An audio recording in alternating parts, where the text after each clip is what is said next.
Hi friends, ഇന്ന് നമുക്ക് മാങ്ങ കൊണ്ട് ചോറിലേക്ക് നല്ല ചൊടിയോടെ കഴിക്കാൻ ഒരു അച്ചാർ തയ്യാറാക്കാം. അതിന് വേണ്ടിയിട്ട് ഒരു ചീനച്ചട്ടി ചൂടാക്കി കുറച്ച് വെളിച്ചെണ്ണ ഒഴിച്ചു കൊടുത്ത് അത് ചൂടാകുമ്പോൾ ഒരു 6-7 ഉണക്കമുളക് ഇതുപോലെ ഒന്ന് കരിയാതെ വറുത്ത് മാറ്റി വെക്കാം കേട്ടോ. ഒരു ഇതുപോലത്തെ ഒരു ഓട്ടപാത്രം വെച്ചിട്ട് അതിൽ വറുത്തെടുക്കുകയാണെങ്കിൽ കരിഞ്ഞു പോകില്ല, അതുകൊണ്ട് അങ്ങനെ ചെയ്താൽ മതി കേട്ടോ. അതുപോലെ 2 തണ്ട് കറിവേപ്പിലയും ഞാനിതുപോലെ വറുത്ത് കോരി മാറ്റി വെച്ചിട്ടുണ്ട്. ഇനി 2 പച്ചമാങ്ങ തൊലി കളയാതെ നീളത്തിൽ ഇതുപോലെ ഒന്ന് അരിഞ്ഞെടുത്ത് അത് നമുക്ക് കുറേശ്ശെ ഈ എണ്ണയിലിട്ടിട്ടൊന്ന് വാട്ടിയെടുക്കാം കേട്ടോ.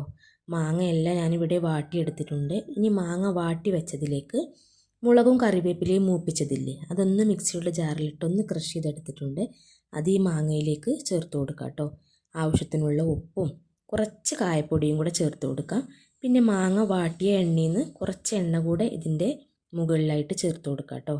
ഇനി എല്ലാം കൂടെ നല്ലോണം ഒന്ന് മിക്സ് ചെയ്തെടുക്കാം. കൈകൊണ്ട് വേണമെങ്കിൽ മിക്സ് ചെയ്യാം, അല്ലെങ്കിൽ ഒരു സ്പൂൺ വെച്ചിട്ടൊന്ന് മിക്സ് ചെയ്തെടുക്കാം കേട്ടോ. ഇനി നമുക്കിതൊരു കഷ്ണം ഒന്ന് കഴിച്ച് നോക്കാം, ഉപ്പൊക്കെ കറക്റ്റ് അല്ലേ എന്ന് നോക്കാം. നല്ല സൂപ്പറായിട്ടുണ്ട് കേട്ടോ. ഇനി ഇതൊരു കുപ്പിയിലാക്കാം. 2 മാങ്ങ കൊണ്ട് ഇട്ടപ്പോൾ കുപ്പിയുടെ ഒരു 1/4 ഭാഗം അച്ചാറേ ഉള്ളൂ കേട്ടോ. എന്തായാലും എടുത്തു വെക്കാനൊന്നും ഉണ്ടാവില്ല, പെട്ടെന്ന് തന്നെ തീരും, അത് തീർച്ചയായിട്ടോ. ചോറിലേക്ക് ഇത് 2 കഷ്ണം ഉണ്ടെങ്കിൽ വേറെ ഒന്നും വേണ്ട കേട്ടോ. സൂപ്പർ ഐറ്റാണ്.